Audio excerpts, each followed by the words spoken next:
Hello everyone and welcome back to Jak 2 Renegade on the PS3. I can't believe you actually did this thing. Onin says she will search the timelines for answers about these sacred relics. I will find you then.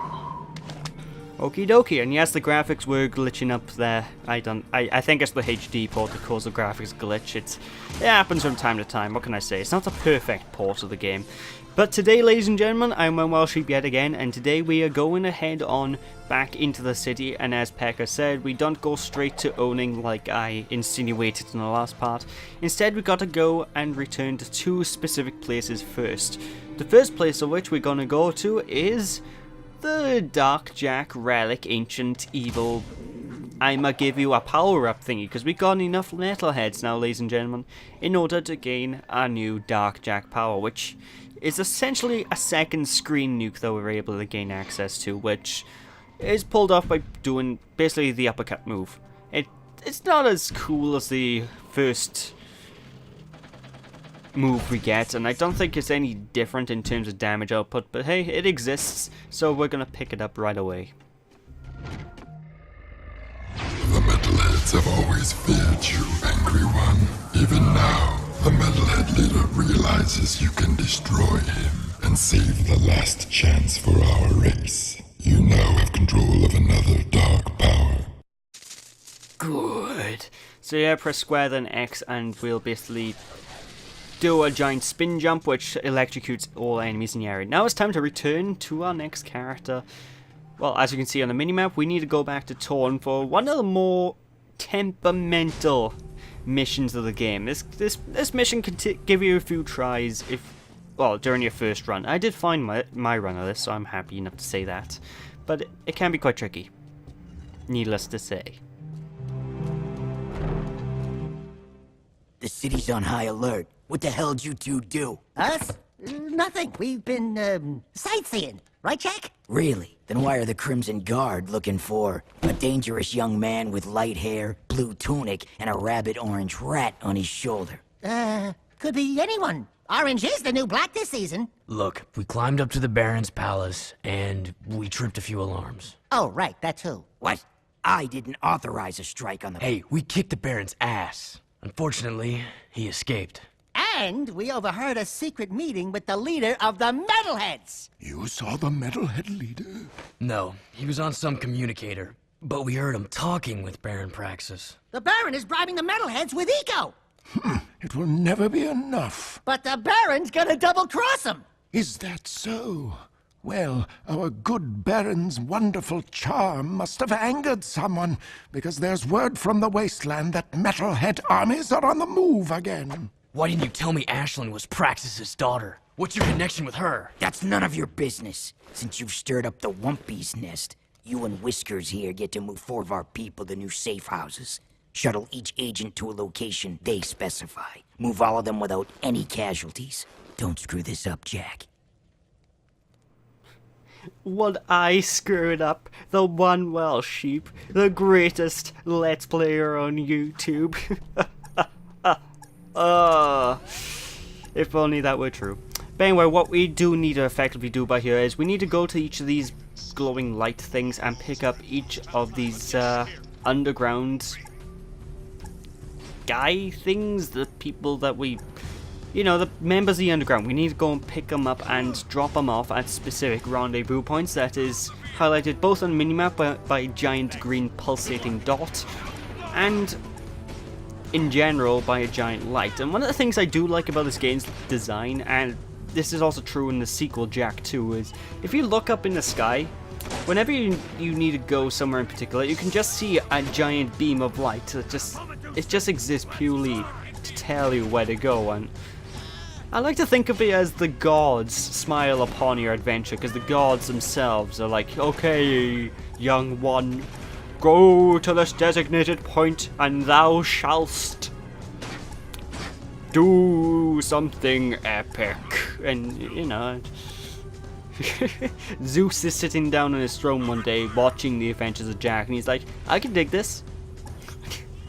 I don't know where I'm going with this. I don't know. I think it's just because there's just random lights from the heavens, so I don't care what anyone says. It's the gods. It's the gods giving us indicators.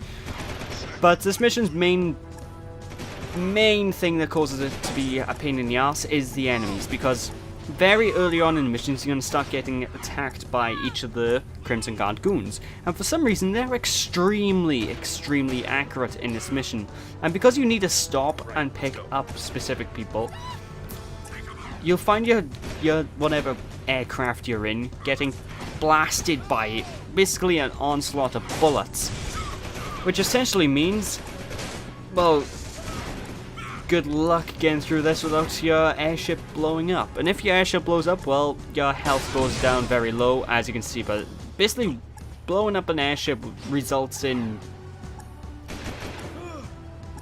essentially your health being taken down by half. It's ridiculous. Although, fortunately, the underground goons we need to help out don't get killed by the explosion. So that's a good thing. But with that, we actually have one last... Jesus, stop shooting me! We have one last of these guys to pick up, so there's that. Now, I don't recommend using the Zoom as the bike, sort of... You know, the bike thingies in this mission, because the bikes have the least amount of health out of all the vehicles in the game. They're the fastest vehicles in the game, but they will explode in like 10 bullets. So you want to get something big. You need to get something like these normal car cruiser thingies, or those weird things that look like they're taken directly out of Cloud City, you know. Basically, get a two-seater vehicle and make sure that the vehicle is not too weak. That's all I can really say. Oh god, I can't move. I guess the biggest issue with this mission in particular is mainly the city itself, because what you'll find is, oh god, quick, swap cars. What you'll find is that, because the city's such like a maze in terms of the way it's designed, it's very easy to get sidetracked, lose your way, and head up either in a dead end, or just go in the completely wrong direction. It does my head in. But we are almost done with this mission, so that's thankful. Now, one kind of advice I can sort of give you to stop getting lost is follow the icons on the minimap, because if you're far away, you can sort of use the icon on the minimap because it'll sort of show you in a way which way is the right way to go. But there we go. That's all well and done. We have completed this mission. Thank God for that. So with that being a success, it's time to head on back to Torn himself after we swap cars.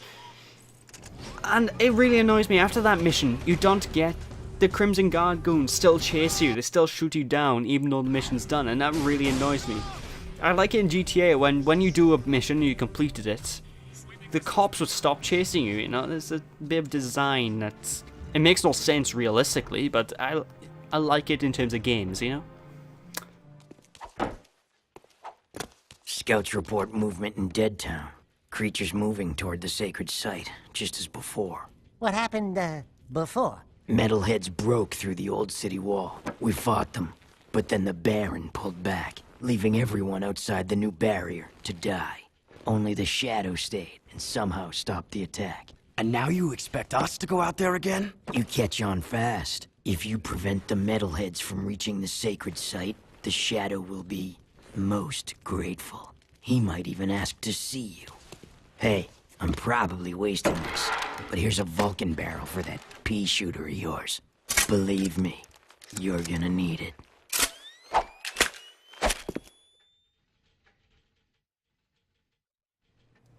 Yeah, boy! Brand new weapon! And the Vulcan barrel is basically a giant machine gun. It shoots at a rapid pace. It uses up a lot of bullets really quick, but like he said, we are going to need it for this upcoming sequence because it does destroy all of the metalheads that are in Deadtown. It makes them, if you could say, dead. It's a pretty deadly weapon. They don't stand a ghost of a chance in Deadtown. And oh god, scorpions. That just... Oh. Well, that went well. That's... Seriously though, this mission can be quite a tricky one. As you can probably guess by the fact these guys aren't dropping metal skull gems. I've died a good few times trying to get through this sequence, and it's not easy. It really isn't easy. It's probably one of the hardest sequences in the game. Now, for the most part, it's got the standard platform you expect, like from the first time you come here. But now there is an entirely new area opened up, which is basically down here. Now, before, if we were good enough, we probably could have been able to platform our way across here, but there would be no point, because basically the way that we're meant to go wouldn't have been opened up, you know. But we are going to find out a pretty, well, not unique, we're going to find out a pretty big, oh, what's the word? What's the word I'm looking for? What's the word? What's the word? A pretty big... God, I can't think of the word. But basically we're going to find a big plot point here that's, going to be quite surprising to a lot of people the first time they play the game, because, well, basically the entire storyline of this game becomes a whole lot more interesting, let's just say that. But anyway, when we're going up across here, this entire area is mainly a gun fighting arena. It got a lot of enemies and goons to take care of, and it's more of a gauntlet of enemies we need to worry about, not so much a platforming challenge, which I don't know. I don't know what to make of it. I like platforming challenges myself because obviously I'm the platformer guy. I always play platformers. It's like the game type I've grown up with and played constantly throughout the years. But the gunplay works very well for what it is. I guess the only real problem I can say about the gunplay, and this is probably because I'm spoiled with games like Ratchet and Clank 2 onwards, but the guns, I think they really needed something like okay, that I'm surprised I didn't show off the new screen because I have a Dark Jack there. But there's no strafe ability in this game, and a strafing ability would probably be really appreciated. It would make things a lot more, well, actually yeah, it would make things a hell of a lot more easier to deal with, because you'd be able to just sort of strafe in and out of cover and take down enemies easily. With the way the controls work right now, we just sort of need to fiddle with the analog stick a lot to get the aiming the way it works. Still works better than the original Ratchet and Clank game did with its aiming, because Ratchet and Clank 1 was pretty damn obnoxious in the way the guns worked, but, you know, I'm just saying a strafe feature would have been very obliged, you know, I would have liked it a lot. Is that? No, it couldn't be. That's not... It's Samos's hut. But what? How? When? Where? Why? We're in the future, Dax. This horrible place is our world. Yes, ladies and gentlemen, this game is a time travel plot. We wouldn't have known that up until this point, because as far as we're pretty certain that we've just gone to a different location. And shut up, Daxa! Let's go back to the city, Jack. You can just go back to the city. Every time it's always Dead Town where he says that line in particular. He says it like 4 to 5 times. It drives me mad. But yeah, it's quite interesting. I was blown away when I first found out this was a time travel plot, you know, and as far as time travel plots go, it's actually pretty good, because usually whenever games go into time travel, the plot becomes a giant mess, and doing a time travel storyline is really, really difficult. But we're essentially in the future, folks. Great Scott! Whoa, this is heavy. But anyway, that's it for this episode, ladies and gentlemen. So thank you all for watching. Hope you all enjoyed. Don't be sheepish, people. When we return next time, well, I can't remember what we're doing next time. We'll be doing something, that's for sure. I'm gonna wait. Hopefully the mini-map pops up and I'll be able to tell you what we're doing next, because it'll jog my memory. We're gonna be doing another Torn mission. I have no idea what mission it is. I can't remember. But we'll be doing that anyway, folks. So thank you all for watching. Don't be sheepish, people, and I'll catch you all then. Bye!